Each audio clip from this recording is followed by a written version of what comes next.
is not. So, just recently, we watched a Shakespearean play, Macbeth. Yeah, it was a real eye-opener. Anyways, like any normal Shakespearean play, it was somewhat hard to understand everything. However, throughout the play, one of the more prominent features which stood out was the nature of tragedy.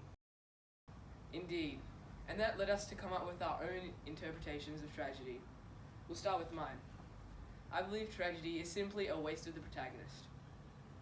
There are some other elements that contribute to the nature of tragedy. However, a tragedy focuses on the hero and how his or her world collapses around them. In Macbeth, it is Macbeth's hamartia and lust for power. This is what I essentially believe to be the nature of tragedy. You have some great points. In my eyes, tragedy is, and excuse the cliche, but is so much more than a few simple words, but rather an amalgamation of all the crucial elements of a story, ranging from the wicked acts and the minds of characters to the hamartia, to make what I believe is fundamentally a tragedy.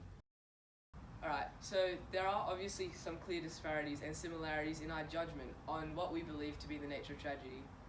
We both said particular elements such as the hamartia, the fatal flaw of the character.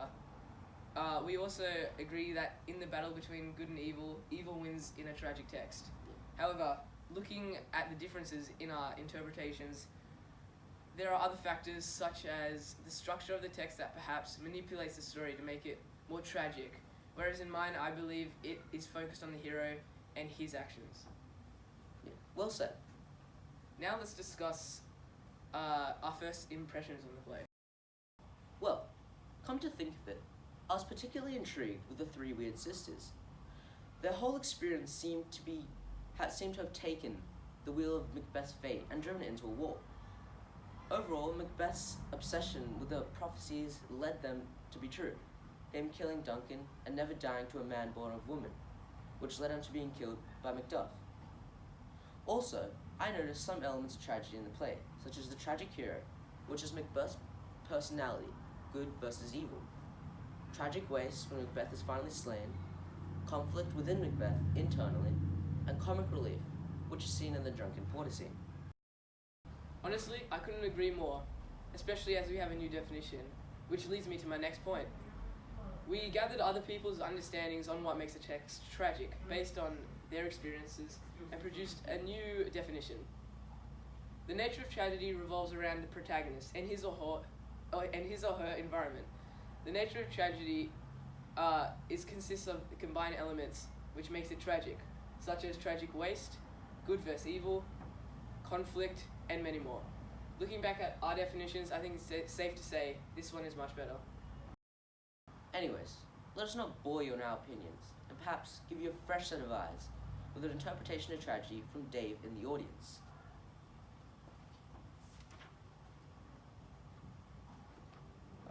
When I first watched the play Macbeth, many things came to mind. Firstly, the three weird sisters must have been a crucial part to the play, as they seemed to be really loud and dominant over everything. Secondly, Macbeth seemed really weak and fragile in comparison to his friends, the witches, and even his own wife. At the start, he was definitely the valorous soldier, but as the play went on, he became sunken among others. I did notice some elements of tragedy, but I was mainly focused on Macbeth. On the other hand, opening the first page of the written play was a different story. Firstly, the witches seemed less, prominent amongst the characters. Also, in the written play, I could focus on all the elements of tragedy, while focusing on the characters' tragic traits. I gained a much better perspective as it was right there in front of me to analyze in depth, and I could always refer back to it.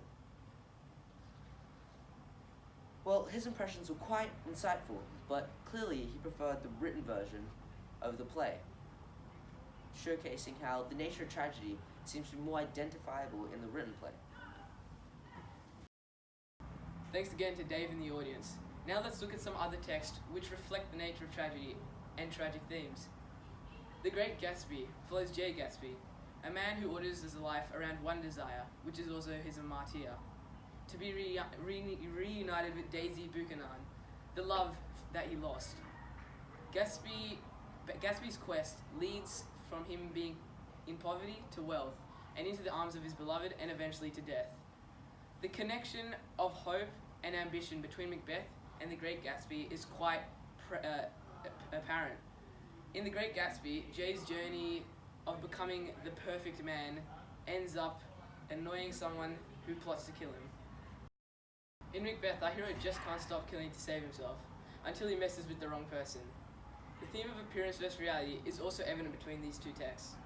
Macbeth puts on the act of being heroic and innocent, when really he was committing and plotting crimes. Jay tries to portray himself as old money and the perfect man, when really he just wanted Daisy.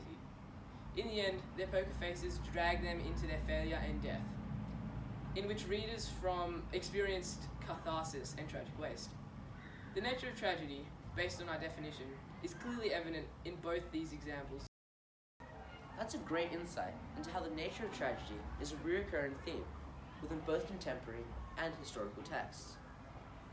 Society has evolved into a more quality-based lifestyle, particularly based around gender roles. This can be seen in Lady Macbeth's controversial, manipulative personality. Is Lady Macbeth actually responsible? Or are we contextually conditioned to see her that way, due to the fact she is portrayed as an ambitious female? In comparison, Ophelia from Hamlet is innocent and virtuous, but is looked down upon by Hamlet. At various points in the play, Hamlet is cruel and mean to Ophelia. Following the tragic death of her father, Ophelia is driven to insanity and kills herself. The similarities and differences are quite transparent, such as the cruel suicidal demise of both characters and their conflicting personalities. Looking at contemporary tragedies, this ultimately showcases how gender roles and tragedies have evolved or have been appropriated to fit modern-day society. Nothing is, but is what not. You may have heard us say it at the start of our talk. It quite simply means nothing seems as what it really is. Macbeth tried to seem innocent and jovial to his peers, but we knew better. However, Macbeth is the hero, the protagonist. We just witnessed him spiral into failure. Hence, we feel catharsis towards the end of the text. Throughout the story, it appears to be Macbeth versus Macduff, but in hindsight, it was really Macbeth versus Macbeth. Tragedy wants you to believe there is good. However, there is none. Thank you for your time, ladies and gentlemen. That's all we have for you today.